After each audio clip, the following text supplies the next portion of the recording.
Bismillahirrahmanirrahim. Assalamualaikum warahmatullahi wabarakatuh. Nama diberi Muhammad Asrar bin Muhammad Sultan.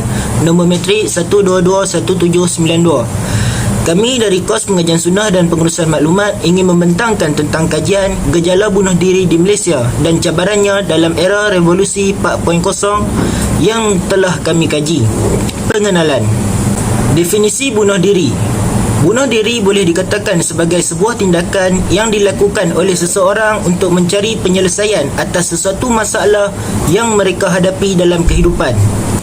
Isu bunuh diri melibatkan tingkah laku seseorang untuk melakukan hal tersebut, idea untuk bunuh diri dan cubaan bunuh diri. Suicide merupakan perkataan bahasa Inggeris yang diambil daripada perkataan Latin iaitu su bermaksud diri dan caedere bermaksud untuk membunuh. Greek pula berfahaman bahawa tindakan bunuh diri adalah salah satu tingkah laku rasional yang memberikan manusia untuk mengawal kematian mereka. Objektif kajian.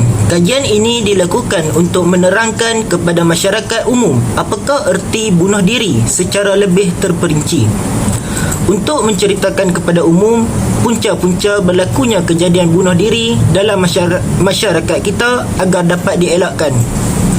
Untuk menerangkan kepada umat Islam khususnya tentang azab dan kesengsaraan terhadap orang yang mati bunuh diri dari segi Islam. Memberitahu tentang kesan-kesan bunuh diri terhadap pelbagai aspek. Menceritakan langkah-langkah dan peranan masyarakat sekeliling bagi mencegah perbuatan bunuh diri daripada berlaku. Lokasi dan skop kajian. Antara lokasi yang menjadi sasaran kajian ini ialah kawasan industri yang padat dengan penduduk. Contohnya, kawasan wilayah Persekutuan Kuala Lumpur dan Pulau Pinang. Hal ini demikian kerana kawasan yang mempunyai bilangan penduduk yang lebih padat ini menunjukkan bahawa potensi untuk berlakunya isu tersebut semakin tinggi berbanding kawasan pendalaman atau kawasan kampung. Kajian ini melibatkan semua warga Malaysia tanpa mengira bangsa, agama dan budaya. Walau bagaimanapun, golongan yang wajar diberikan lebih perhatian ialah peringkat umur 15 hingga pertengahan abad. Hal ini kerana pada usia yang sebegini, mereka lebih banyak menghadapi cabaran dan ujian dalam hidup. Assalamualaikum warahmatullahi wabarakatuh. Saya Nurul Syahada binti Abdul Karim, nombor metrik 1221795. Saya akan menerangkan tentang kajian literatur. Melalui kajian literatur, membunuh diri ini adalah satu kesalahan yang sangat besar. Pada seksyen 396 keseksaan, ia menjelaskan bahawa sesiapa yang mencuba untuk bunuh diri dan melakukan perbuatan yang salah, mereka boleh dihukum penjara selama lebih kurang setahun atau dengan denda atau kedua-duanya sekali. Hal ini kerana bunuh diri satu perkara yang amat berat. Menurut rekod polis Diraja Malaysia pula, kes bunuh diri di Malaysia semakin meningkat kepada 81% dengan bilangannya ialah 1142 kes pada tahun 2021 berbanding 631 orang pada tahun 2022. Hal ini kerana pada tahun 2021 negara Malaysia telah mengalami pandemik COVID-19. Semasa itu ramai orang yang hilang pekerjaan disebabkan COVID itu. Hal ini menyebabkan ramai orang mengambil jalan mudah untuk membunuh diri kerana mereka menganggap bunuh diri ini adalah satu penyelesaian, malah sebaliknya akan menimbulkan banyak lagi masalah kepada orang lain. Oleh itu, dirasa bahawa bunuh diri ini adalah satu perkara yang perlu dielakkan oleh setiap orang kerana ia akan memberikan impak yang besar kepada banyak pihak. Bismillahirrahmanirrahim. Assalamualaikum warahmatullahi wabarakatuh. Nama Suria Hidayah binti Muhammad Yusof, nombor metrik 1221793. Antara punca bunuh diri di Malaysia, yang pertama ialah masalah kesihatan mental. Salah satu punca yang paling diketahui untuk kes-kes bunuh diri ini adalah kemurungan yang selalunya berlaku kepada pelajar yang menjadi mangsa penderaan, mempunyai penyakit mental yang serius, mempunyai peristiwa-peristiwa besar yang berlaku dalam kehidupan mereka dengan cara yang negatif serta menghadapi kehilangan atau kematian orang yang disayang. Yang kedua, mereka terdedah kepada orang lain yang telah membunuh diri.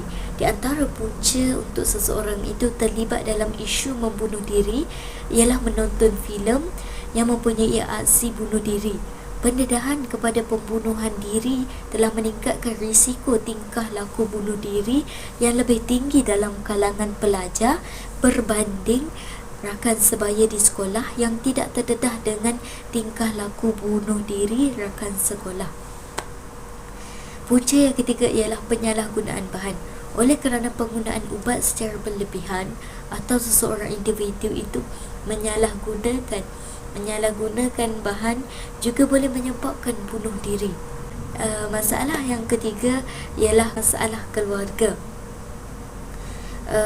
Contohnya keluarga yang tidak menyokong dan tidak memberi perhatian yang cukup kepada mangsa bunuh diri itu menyebabkan mangsa mengambil keputusan untuk membunuh diri. Dan punca yang kelima ialah masalah keuangan. Masalah keuangan boleh menyebabkan sesebuah institusi keluarga itu hancur jika tidak diurus dengan baik. Bahkan sesebuah negara pun akan kucak-kacir jika tidak mengurus dengan baik. Jadi tidak mustahil kerana masalah keuangan menjadi punca bunuh diri. Hukum bunuh diri dalam Islam. Bunuh diri ini adalah satu larangan keras terhadap manusia.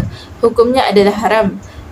Ia adalah satu perbuatan dosa besar yang boleh menyebabkan seseorang itu masuk ke dalam neraka. Berdasarkan dalam sebuah hadis yang menerangkan bahawa pembunuh diri itu tak akan masuk ke syurga sehingga dia diampunkan oleh Allah kerana perbuatan bunuh diri itu adalah ancaman yang amat keras. Seterusnya, kesan-kesan berlakunya bunuh diri. Yang pertama, kesan terhadap keluarga. Ahli keluarga akan merasa amat sedih atas pemergiannya. Ahli keluarga akan merasa bersalah dan mereka akan menyalahkan diri mereka kerana tidak dapat membantu mangsa tersebut. Hal ini berlaku apabila mangsa mempunyai masalah seperti masalah kewangan, masalah tertekan dan sebagainya. Mereka akan rasa tertekan dan menyebabkan mangsa bertindak untuk membunuh diri. Seterusnya, kesan terhadap negara pula ialah menunjukkan kemerosotan, penjagaan dan keseluruhan perhatian yang diberikan oleh pemimpin. Hal ini kerana akan menjatuhkan imej negara dari semasa ke semasa. Apabila jatuhnya imej negara, negara kita akan menjadi kekurangan pelancong yang datang kerana mereka tahu bahawa negara kita adalah negara yang mempunyai banyak kes bunuh diri. Akhir sekali, kesan terhadap agama pula ialah agama akan dipandang remeh. Hal ini kerana agama Islam melarang seseorang itu untuk membunuh diri. Kerana bunuh diri ini adalah hukumannya dosa besar. Oleh hal demikian, masalah bunuh diri ini haruslah dibendung agar bilangan kes bunuh diri semakin berkurangan dari semasa ke semasa. Assalamualaikum warahmatullahi wabarakatuh. Nama saya Siti Fatimah binti Abdul Razak, nombor matrik 1221796. Seterusnya ialah langkah-langkah mencegah gejala bunuh diri. Yang pertama sekali, metod untuk memelihara kesihatan mental adalah iman seseorang itu. Kerana imanlah yang memotivasi seseorang itu untuk selalu hidup dalam kondisi sihat jasmani maupun rohani. Dengan iman, seseorang memiliki tempat bergantung. Seterusnya, setiap pihak mestilah memainkan peranan untuk mencegah seseorang daripada memiliki gejala bunuh diri. Antaranya ialah mestilah orang terdekat, iaitu keluarga dan rakan. Jadi penting untuk kita peka dan prihatin kepada tanda-tanda awal kemurungan atau perubahan tingkah laku dan jadilah pendengar yang baik serta bantu mereka untuk mendapatkan bantuan profesional bagi menolong individu berisiko. Kedua ialah peranan majikan bagi yang sudah bekerja, dan kalau student macam kita ialah peranan pihak universiti atau pensyarah.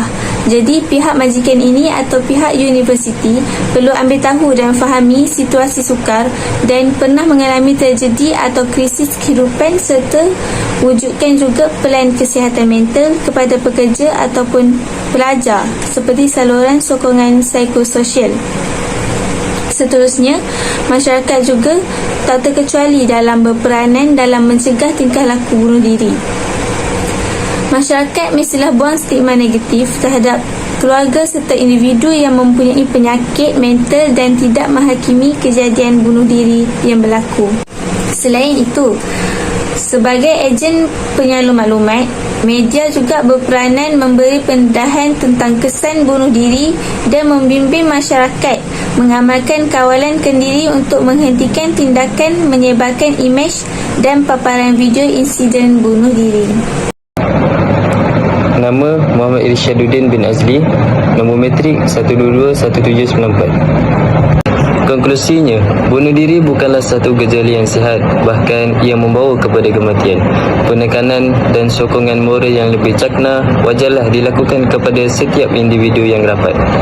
Kemungkinan komuniti terdekat tidak sedar akan keadaan dalaman yang bermasalah, namun pencegahan awal yang dapat dilakukan melalui individu yang paling terdekat ialah keluarga itu sendiri. Persekitaran yang harmoni dalam keluarga amat dituntut, saling berkomunikasi antara ahli keluarga serta didikan yang lebih kepada anak-anak dengan memberi penekanan terhadap didikan agama yang lengkap bagi menjadi benteng dalam diri mereka. Hubungan yang erat dapat membolehkan mereka berasa lebih kuat ketika menghadapi sebarang masalah ataupun tekanan dalam hidup.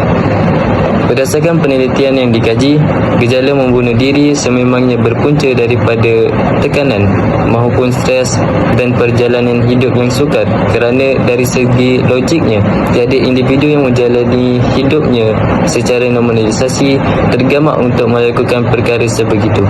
Namun sebaliknya, apabila situasi buruk yang berlaku kepada mangsa yang akan mendorong perbuatan bunuh diri itu sendiri.